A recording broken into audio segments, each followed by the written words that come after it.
Well, good evening, Eric. It's been a long time. Are you angry?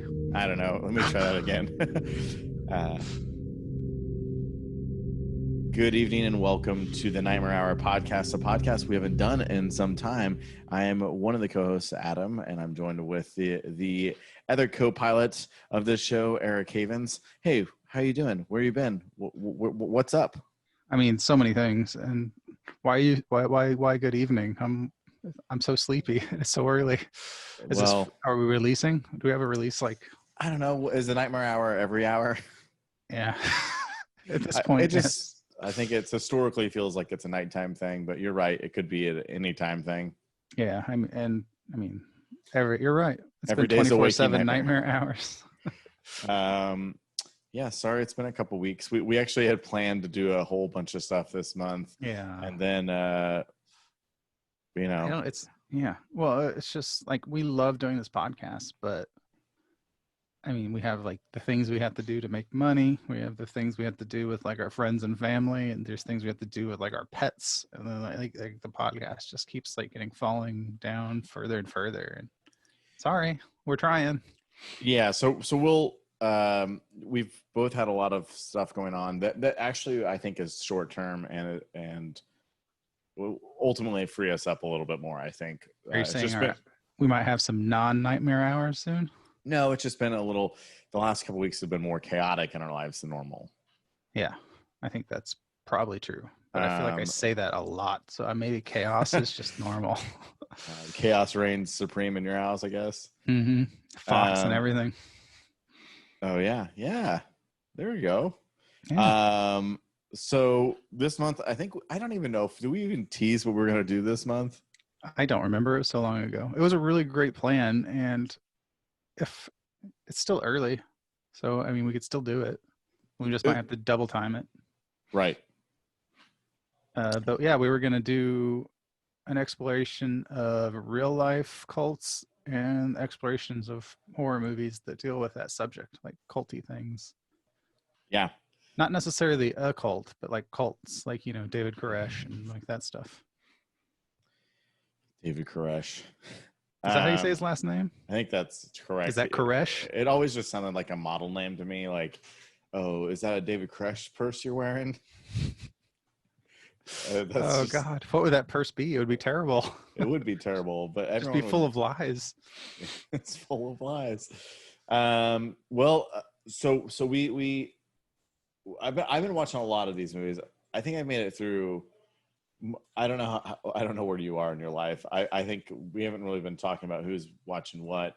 But I think I've watched. Oh shit! I think I've watched about in the last 4 months. I've watched half of these, maybe more than half of these.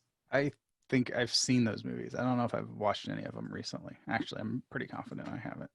Well, I can tell you what the list I created are. These are the movies that, off the top of my head, that when I think of cults, I think of this. And so some of these are a little bit.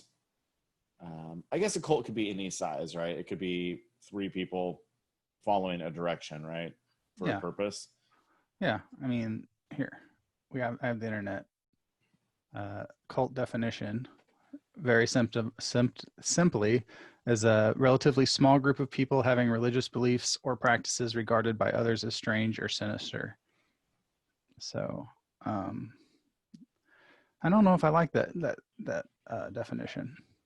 Here's one. Like, a cult is a social group defined by its unusual religious, spiritual, or philosophical beliefs, or by its common interest in a particular personality, object, or goal. I like that definition a lot. You like that one more? Yeah. Because it doesn't always have to be religious. It can just be like spirituality. It can be like self-help. It can be all sorts of things. It can be Jesus. Yeah, and oftentimes they're spin-offs of something that already exists. It's somebody else's take on some pre-existing thing. Mm-hmm. So, they're always fascinating because it is like, well, here's a question for you, Eric. If I am starting some kind of practice and I have followers, at what point does a cult change into mainstream religion? Is that like when it's not so creepy? Yeah, I think that they kind of talked on like the relatively small group actually speaks to that. That part I agree with. I think like the difference between a cult and religion is number of members to me. But not like cults don't necessarily mean creepy, but typically Yeah. I think like, well, I guess a cult. Yeah, there are probably good-hearted cults out there that we don't hear about because they're just like out there doing good work. Like they That's have true. beliefs that they just.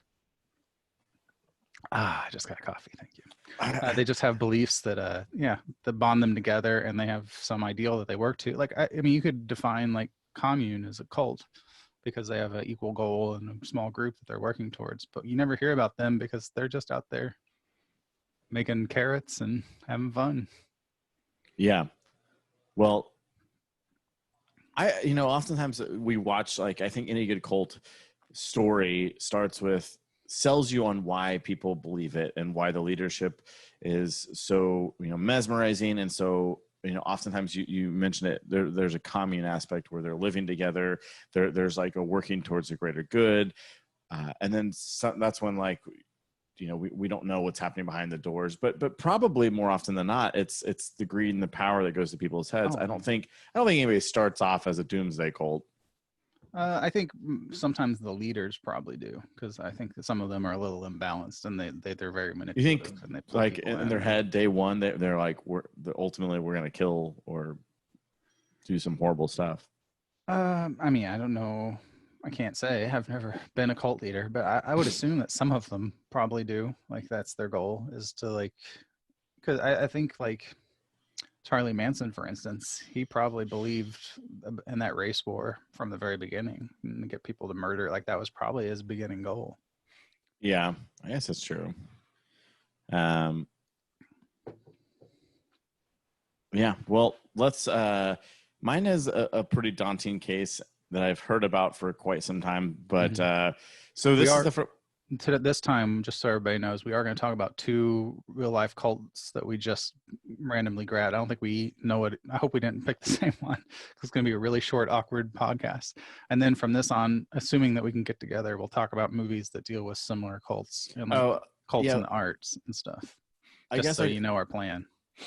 Yeah, so we haven't done the true life element in quite some time, so we wanted to bring that back because this isn't all about things that go bump in the night that may just be your cat going across your leg. This is sometimes true stories. And here's a list of movies that I've been trying to watch or rewatch as we got into this month of cults. So I have The Invitation, I have Red State, The Sacrament, The Witch, Midsummer, Wicker Man, The Endless, The Devils, Martha, Marcy, May, Marlene, The Other Lamb, Ready or Not, House of the Devil, Children of the Corn, Mandy, Hereditary, Rosemary's Baby, and Kill List. We have to watch all of those? No, that's just the list. I only have a couple more to rewatch. Okay. I've seen all of those, I believe. So. It's been a minute on a couple of them, and some of them aren't on streaming, so it's been a little bit more difficult for me to track down. But all those movies have, they're the horror side of cults, and they vary in size. Like I think you get down to, something much more specific, like Mandy, for example, is, this psychedelic doomsday cult that's essentially only a handful of people, though, like 5 or 6 people in the whole thing, and they're all in a van just going across. Did you say country. The Void? The Void is one too. Oh yeah, The Void. Yeah. Real-time podcasting, folks. Well, there's so many that, like, once you think about it, that like, oh, I guess that is a cult movie. That like The Witch on the surface doesn't feel like a cult movie. Yeah, and arguably there's 2 cults in that, right? Like I was gonna say, because the Christians. At the time, the Christians are some kind of weird sect of that, and they are for sure vibing with the cult vibe. I mean, he gets banished from the cult. Yeah. And then the daughter is, kind of drawn to the witchy side of things. Yeah, which is another cult aspect. But let's go down to your story, because mine is thick. And I'm trying to find a way to thick, like the way that kids use it now, like or whatever that is. Thick like dense. Okay, not like thick. No, not like it's not sexy. No, not like the sexy thick. Okay, this one I saw in the headlines, it's actually still going on. Like, so I picked one that's super recent because I think we've all talked about like the Jonestowns and everything else to like, I don't know, we've all heard all those stories. So I thought I'd pick this one because it's still going on. And I didn't really pay attention to it because it was really only in the news headlines because of there's celebrity that was involved with it.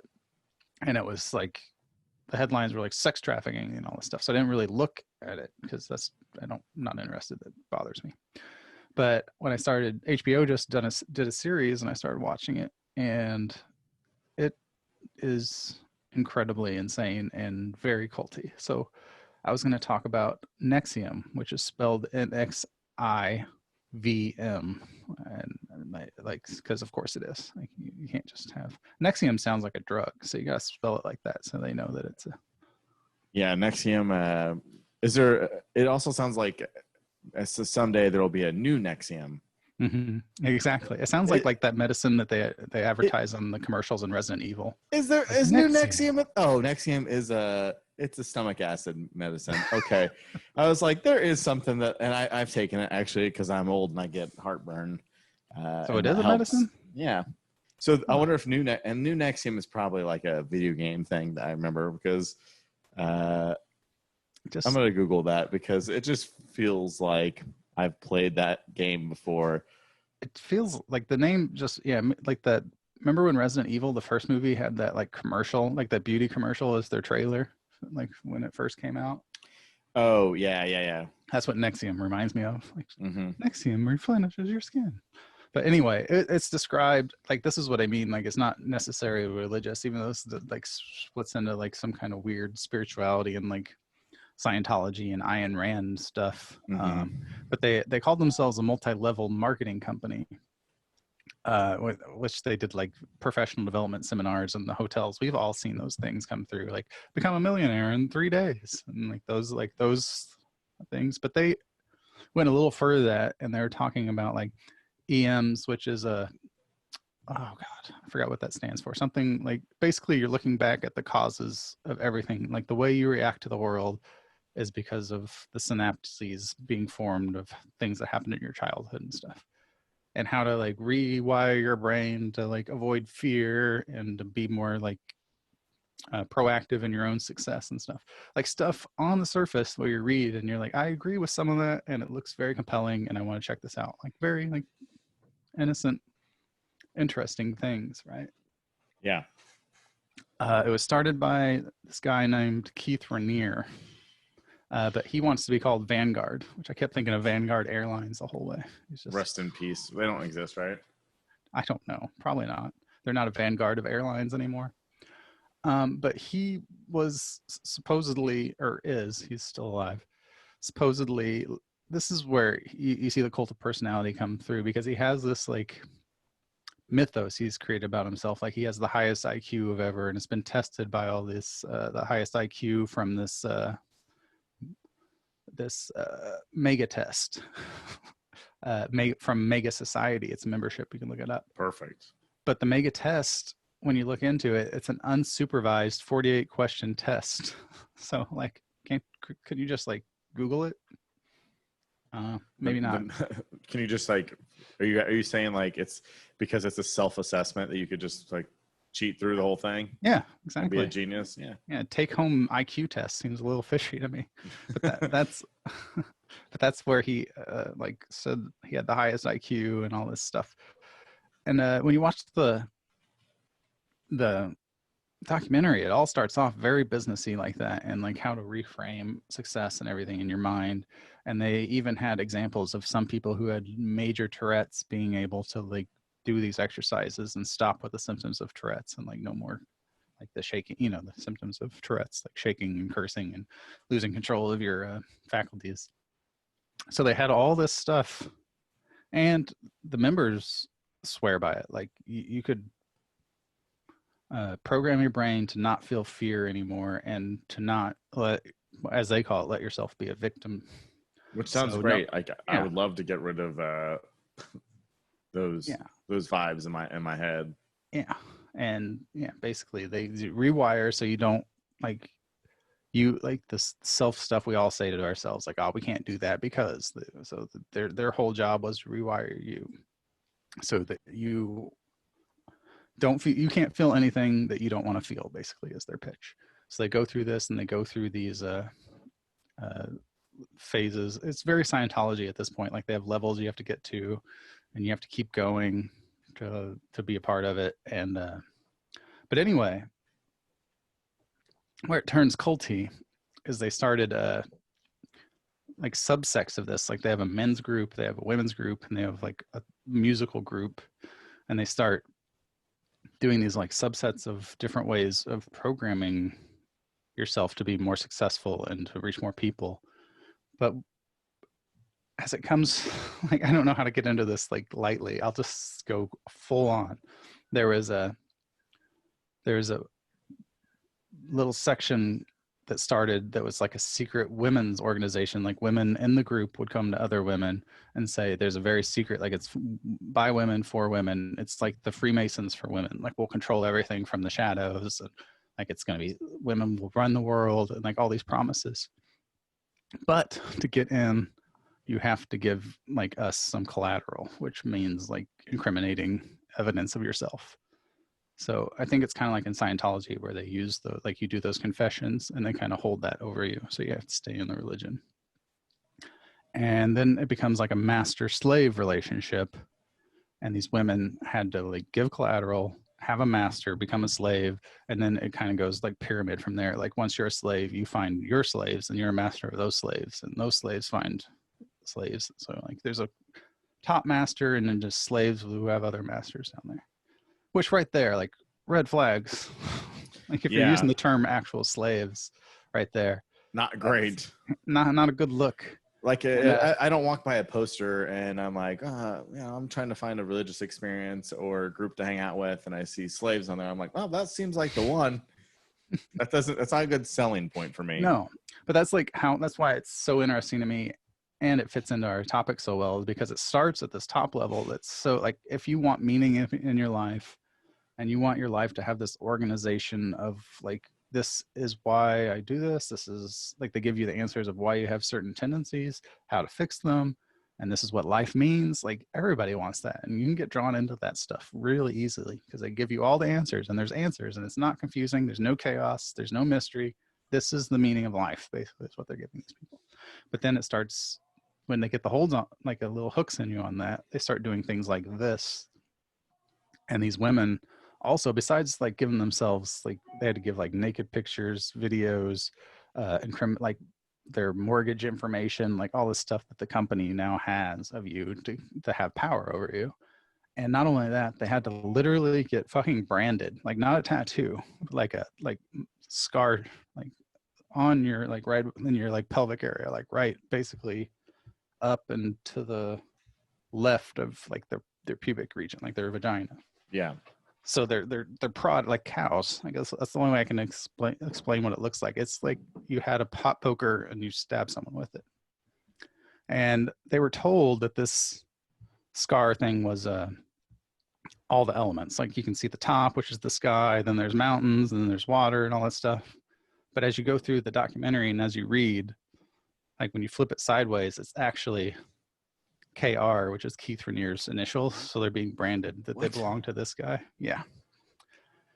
And they basically, there was 2 levels of people in this. Is like, you advanced up and your reward was you got to be like a sexual slave to Keith, or you were just like a recruiter to get more slaves.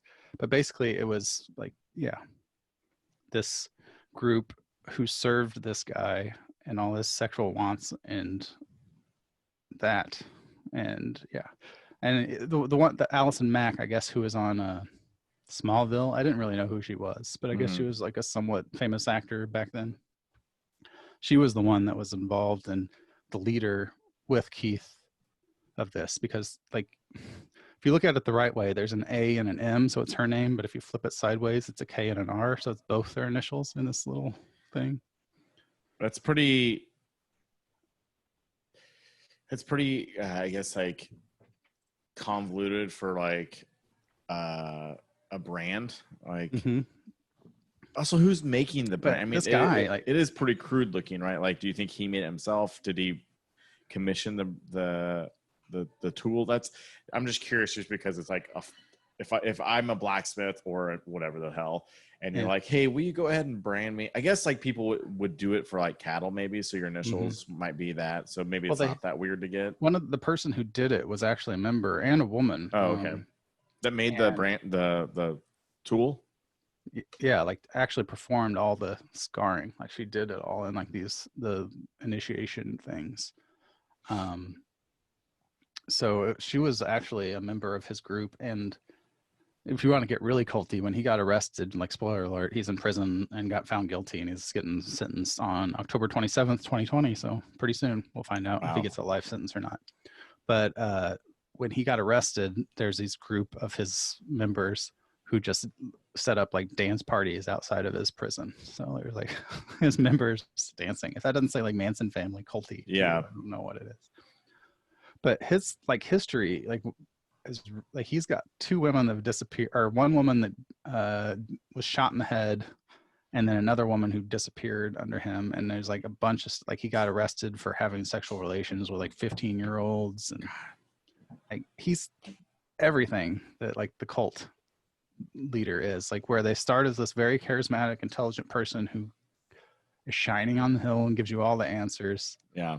But then when you dig deeper, it's just another person like making up things, like this like frail explanation is held together very thinly, and he just uses it for power manipulation. But he's so good at it. He had the Dalai Lama visit and like give the Dalai Lama official seal of thumbs up to the group and everything. Is that real? Like the Dalai Lama? Is there a photo of it? Yeah, like there's video of him there, like doing a event together. That's fucking. The reason though, 8 years later, it was after that happened. One of Keith's, like the leader's followers, had a sexual relationship with Lama Tenzin Dondan, which was his gatekeeper. So they manipulated one of the Dalai Lamas to get, or one of the lamas. I don't know how that phrasing goes.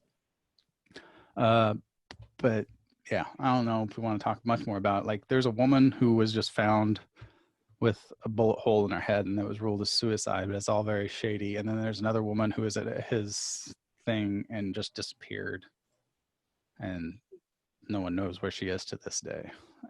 It's just all very, very, very dark and very shady, and it's just happening right now, and none of us have really talked about it beyond like the sex trafficking in this news for just a minute. Well, there's like, a couple of those things I guess you just pointed out that are like, I guess you never know really what's happening in a lot of people's lives, and that's kind of terrifying. You see people go to like a church or go inside a building, and they bring cookies that they baked or whatever, and they all seem happy, and then unbeknownst to anybody, they're leading a child pornography ring or sex trafficking or any of those number of things, and they all kind of like, probably oftentimes than not, they go into like there's the brand. Yeah. There's, just so you know what it looks like. It kind of looks like a rune, but yeah, I guess like they said like this, the top part was this guy, then the mountain, then that stuff's supposed to be like a river going down the mountain. But you can see, like if you flip it sideways, there's a K and then the R, and then the top, if you look at it there's just an A and then like a weird M. Like, so yeah, that's what all the ladies had that were in that group prodded on them. That is, yeah. I don't even know like where to begin with that. I mean, it's wild because it's still happening. So like, I guess information could still be coming out. Like we don't know the end result of what's going to happen with him, right? Yeah. Really? I mean, we assume, but like it's not guaranteed that he's going to be going to life in prison, right? Yeah. Like, yeah, no way really. Yeah. I just find it so interesting that you'd think maybe it's harder now though, but like I can understand like these people, these leaders being able to manipulate information and like form these people. But there's so much access to like different informations now. Like you can research, you're just a Google away from finding out who this guy really is. You know what I mean? Like it just seems so strange that it can still happen, but maybe we have too many sources of information and it just gets drowned out in the noise. And truth is what you want it to be when you have that access to that much information. Just thought it was a perfect example of scary cultness, and it's happening right now, and it's real. Yeah, mine is much older of a story. I was going to do one, but I think it's so... I mean, both these are pretty dense, but I really want to... One of them is just, like, I need to watch, like, 5 documentaries, I think, on it. And that is the Australian, The Family. Oh, yeah. Which was a new age, like, group that, you know, I could briefly describe what it is, but I think it's, like, a hard one to do because I would have to write a book. Right now? Yeah, I have to write a book today.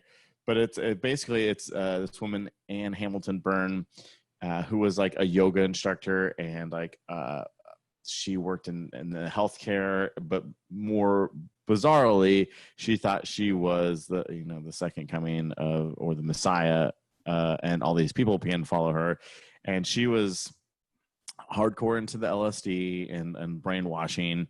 And she, by the time the cult, like, wrapped up, it was over 500 people. They had, like, stolen kids from families.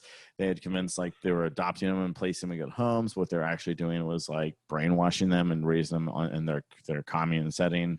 Yeah, that was, like, the first, like, 15 years, and I was just like, this is too dense.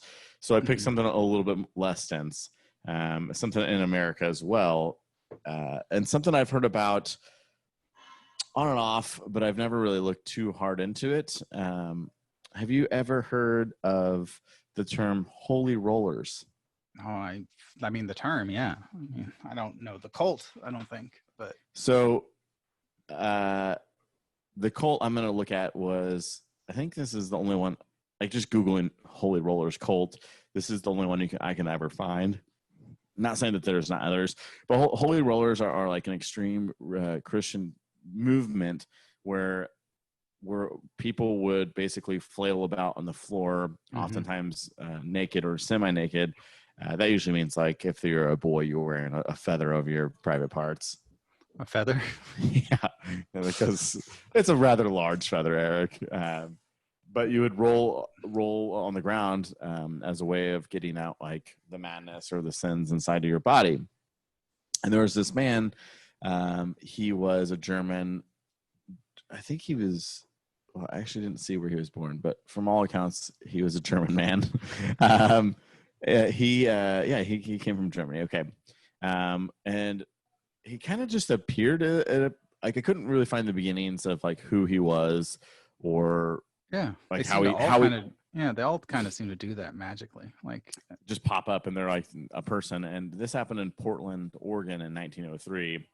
And like, the earliest thing I can find is he quickly became very involved with the Salvation Army, going on missions and working around, and then he ended up, like, he loved what they were doing and, like, their kind of missions so much that he decided, well, I'm very good at this, I might as well form my own. And he called it the Bride of Christian Church, the Brides of Christian Church. So no husbands of Christians? No. So Bride of Christ Church, and his followers would be the Brides of Christ Church. And they were all holy rollers. So what was very similar to yours is this, I'm guessing, again, this is 1903, so we don't have a lot of, like, first-hand accounts. Certainly not having video, unlike yours, which is nothing but documented, like, insanity. Yeah, I didn't mention that. There's a filmmaker, the guy who said, like, what the bleep do we know? Remember that movie? Like, he's the filmmaker of that. Like, he documented all this during the time because they wanted, propaganda, basically. Like, so there's footage of all of this. It's crazy.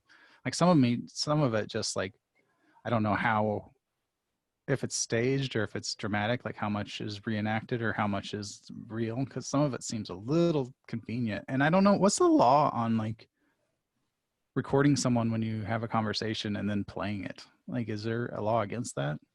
I know there is in court, but I don't know about, like, on HBO, Well, I think it's illegal to just, like, record you. Like, I can't just like put a camera in your house. Because there's a lot of like phone conversations in this documentary on HBO of like people saying awful things, and I can't see them like, signing Be the like, waiver. yes, record me doing everything. Yeah. But anyway, I back don't to know. yours. Well, the man who founded the Bride of Christ Church, his name was Edmund Crefeld, and he Never trust an Edmund. No, not an Edmund, certainly not Crefeld. And he quickly started gathering followers, and they would go on like camping trips. They didn't want to practice inside the city limits, and eventually he was invited to build his church on this woman's property, and he quickly becomes the thing that happens just like in yours, where he is abusing both mentally and sexually women in his cult. By all accounts, I can guess, I can see around like 20 to 30 people would practice throughout the time, the year or two he was there. Now, town people had heard about what was happening, and they were like, no, this guy is a cult leader. Like, and they had just, they had basically made it be known to him that he was a bad person doing bad things, so much so that like in the first year of him running this, a group of men attacked him and tarred and feathered him and ordered him to leave the town. They tried to banish him, Eric, and it didn't work. Whoa. They tried to witch him, and the next day he said, nah, I'm good. And he got married to a woman, one of his followers, who had a couple kids. Now, that was in January of 1904. In March, one of the church members and the aunt to his wife, his new wife, told authorities that she had adult relations with him. And adultery in Portland at the time was a criminal offense. So he went on the run, went into hiding, and an arrest was issued, and there's a statewide search, and his followers were just kind of would just lay on the ground, like face down, like praying and trying to receive messages from God. They were worried about him, and their own family members were trying to have them sent to the asylum. And many of them did go, the ones that were over 18 years old. And then in July, he was found naked. Wait, they just left the kids behind and sent the adults to the asylum? I don't know where the kids went. I'm guessing they went to like homes or something, back to their families. Okay. Oh, it says that just reads like, we'll help the 18 and overs, but they were sent to Boys and Girl Aid Society in Portland if they were younger than 18. In July, though, they found him starving in a hole under the house of his wife. He went to jail for 2 years, and after he came out in 1906, he had alleged that he was Christ reborn and raised from the dead,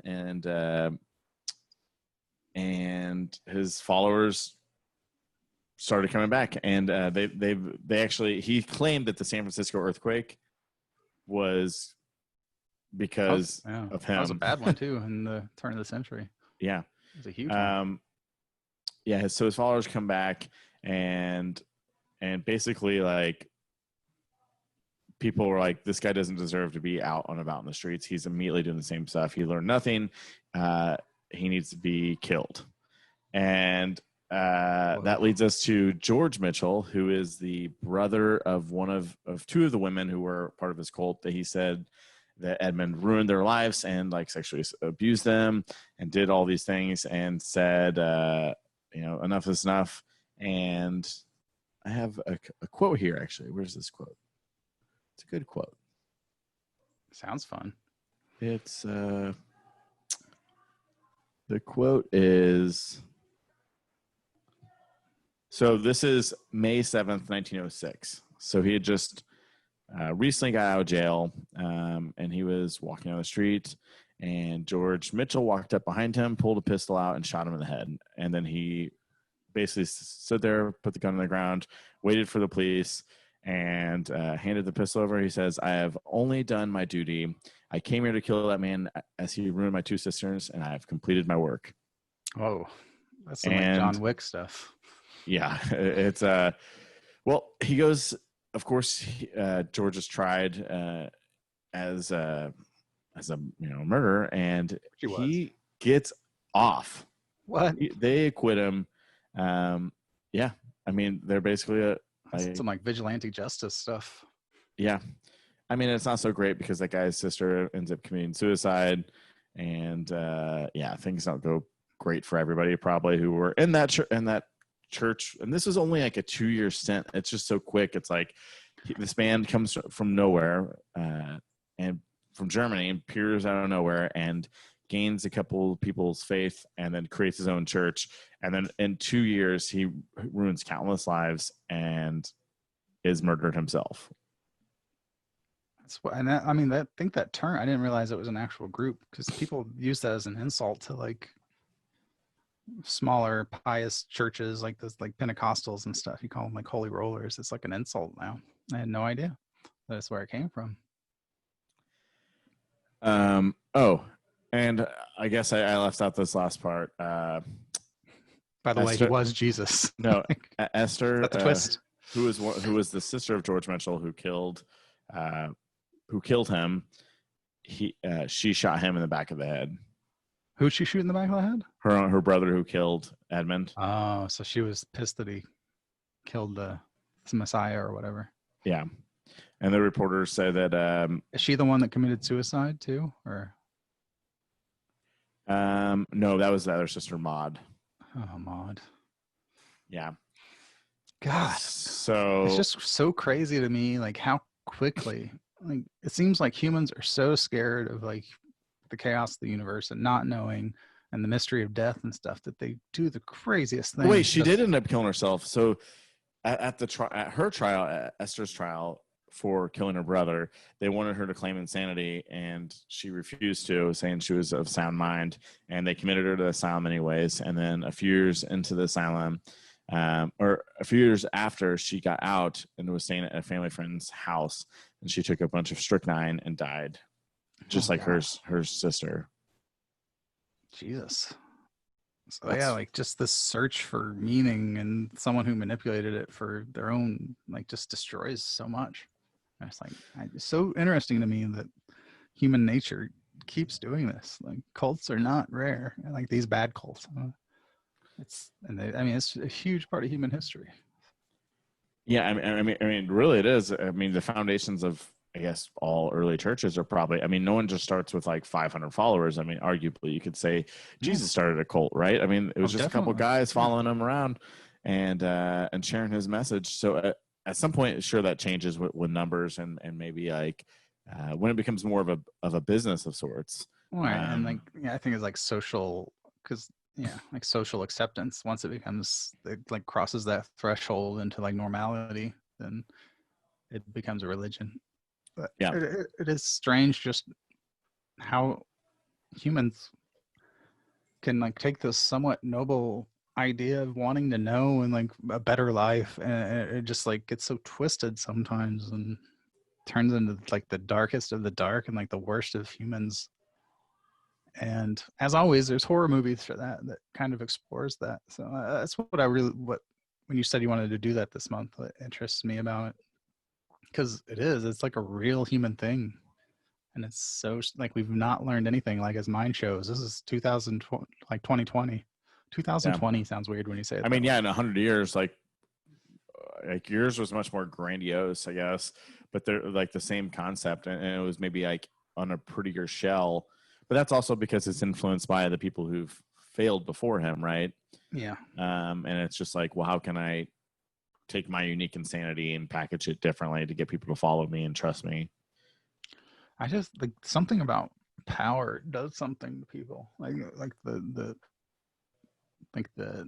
desire for it, and once you get it, like it doesn't typically lead to anything good. Like no one's, well, sure there's examples, but a lot of times like when someone's powerful, it doesn't lead to good things. It leads to like manipulation and like a desire to keep that power at whatever cost, and it's very strange. That's the one thing I didn't from the doc when I was watching the NXIVM people, like watching them pitch people. Like he teaches them basically how to sell this thing, and it costs so much money to be a part of course, because capitalism. But Well, I remember when I was watching the first episode of the doc, what I was struck by is how similar to like something like Scientology it was. yeah, for sure. It is like and it says here like that was a major influence him is for Scientology, and he loved Ayn Rand, which both make sense because Ayn Rand had a real problem with acknowledging victimization, which is a real thing. Like this thing is such like full. That's what made me feel the ickiest, is because they're warping these people to the point where they can't acknowledge that they were a victim of something. Like we all have, like we're all victims of something, and we all have to like process that and deal with it and move on and accept that trauma in our life. And these people are just like, no, you're not a victim unless you want to be. Like it was very cold and hard, and like it just made me feel really icky watching it. Like just the denial of any trauma like upon you. Like it just doesn't seem psychologically healthy to me. Yeah, but yeah, the need for the people, I guess, which just absolutely need to feel like they need to fulfill in their lives is just is fascinating, I guess, and how lost you can get in a belief is I guess pretty horrifying, I think. And I mean that when you look at today, like even though we're not like, you can't really say like they're necessarily cults, but like just how like people's belief in really anything, and just like even like the belief in something as dumb as like, did this event happen or not, or are these people doing this or that, like when we just say like everyday society, like it's pretty horrifying, I guess, how blind people will just say whatever and believe whatever without like acknowledging that they could be wrong, or that their information is skewed. There's like a real psychological thing where when you build up this foundation of your belief system and the things that make sense to you, if anything chips away at that, it's met with like resistance and anger, and it's not easy psychologically for us to shift our explanations. And when they build up those walls, like in these cults, like they'll follow it anywhere a lot of the time, because to not is to like start tearing down those walls and saying, oh, that might not be right. And that's really hard for us. Yeah. It's we're all just pretty dumb people, it turns out. We're a really weird species, that's for sure. Like of all the animals on this planet, we're by far like we've got issues. Like, That's true. We absolutely have some serious issues, I think. And that's what fascinates me about cults, I guess, because it's those issues magnified, and it's those holes in our lives filled in such bizarre ways. And it's so like sped up. Like you can see the example of cultures and civilizations. Like yours was 2 years. You can see like the build of and then the collapse like so quickly. It's fascinating. It's fascinating. So I look forward to these movies and talking about it in that scope. And a lot of those movies have a whole different messages on top of that. Like The Witch has like whole thing about femininity and like coming into your womanhood and the resistance of like patriarchy and all that, to that like embracing your own womanhood and stuff. So there's a lot of other stuff there on top of it versus like the group mindset of a cult. So this will be fun. And fun, I mean like really dense and make my head hurt. And make my head hurt. Yeah, I mean I think it's been fascinating, I think, to just like try to wrap my head around everybody's beliefs in this. And I don't know, I think exploring these movies will be fun. Well actually not fun, because they're all pretty dark, but I think we're using the fun as the wrong word here. Interesting, yeah. Fascinating, yes. Important. There we go.